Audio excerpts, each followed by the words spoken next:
Great day everyone, and welcome to another episode of Picture This. I'm Shenwan Kisomi, and today I'll be sharing an experience that I had during one of the protest days, the protest for fuel subsidy here in Nigeria, and I feel there's a lot that we can learn from it.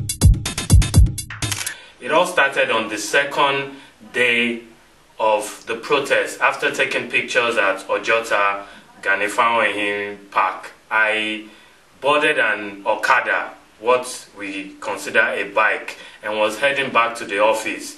Lo and behold, this bike man was really going very fast, and it got to a junction. Before you know it, we were skidding on the floor, and we were both doing a scene in Mission Impossible 5, or is it 4, and it was really fatal. We had a terrible accident. I was wounded a little bit. The driver of the bike was wounded 10 times more than I was. I was able to survive with some little scars on my hand, on my side, but my cameras did not survive. Okay, it was really painful because my most expensive lens, which is $1,100, got broken into two. It's really sad, but I felt, there's a lesson for us to learn from this.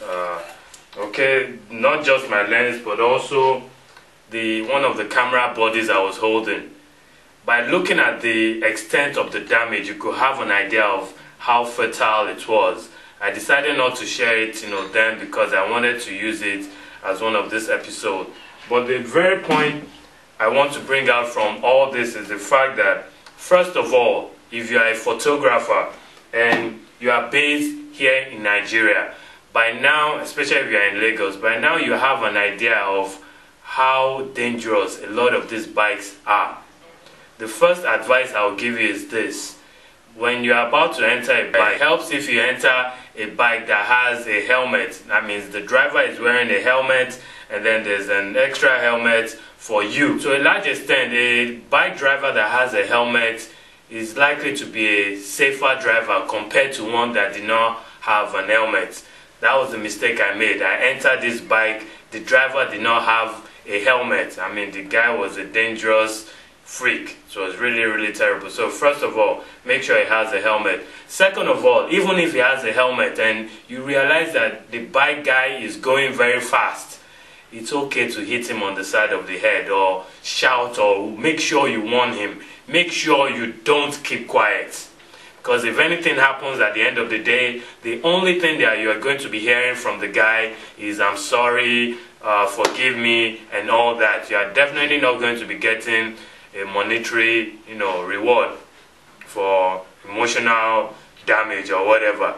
Okay, so make sure you talk and let them know that, look, you are going too fast, I need you to slow down and all that. Voice out your opinion. If not, you probably will be one of those that will suffer for it. The third point I want to bring out from all this, and if you ask me is the most important lesson to be learned, is the fact that for every equipment that you have acquired, whether the camera you bought on Amazon.com like I recommended, or your laptop, any equipment that you are going to be using for your photography business, I strongly suggest that you insure it. Okay, this is something that I had procrastinated about.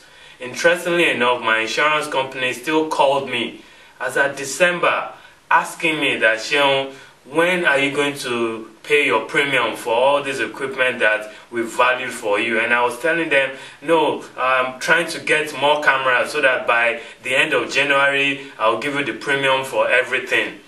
Lo and behold, I had the accident. And as much as this cost $1,100 to replace, the premium that I would have paid for it was just about 5% of the value. Now, can you imagine that if I had paid the 5% premium on this lens, which covered even accidents, theft, and fire? I mean, it's a new type of package all these insurance companies are beginning to offer, even photographers in Nigeria. If I had paid that premium, I wouldn't be crying as much as I'm crying now. Of course, I'm thankful to God that I am alive, but it would be a greater testimony if my lens was alive too, because this was my baby. It really was, and it's so much painful that I didn't pay my premium. So as much as possible, if you've gotten your camera, if you've gotten a laptop, even if you have an expensive camera phone, most of the phones that we have nowadays are quite expensive.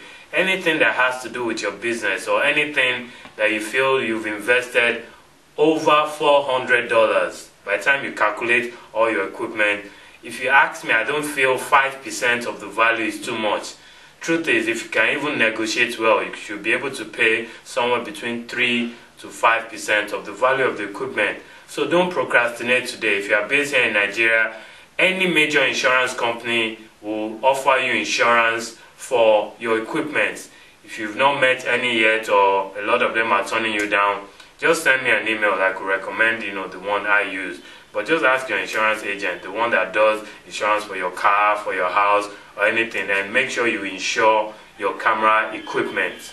Okay, I hope all these 3 major lessons will be of help to you. Remember, first, make sure you are entering a bike that the bike driver is wearing a helmet and has a helmet for you, because that increases the probability that they are a safe driver anyway. Second, if the guy is going too fast, it's your obligation to talk to him.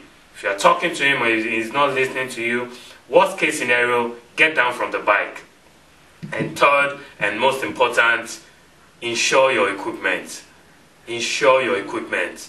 Don't procrastinate today. In fact, as you are rounding up watching this video, get the phone and call your insurance agent and insure your equipment, so that you don't end up crying like I did. By the way, did I cry? No, I didn't cry. Anyway, you don't end up as sad as I was.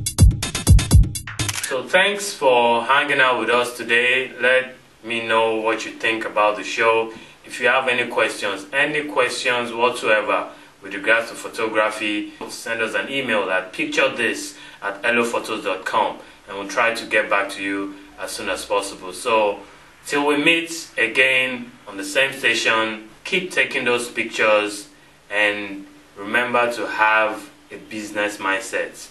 See ya. Okay, I think we're done.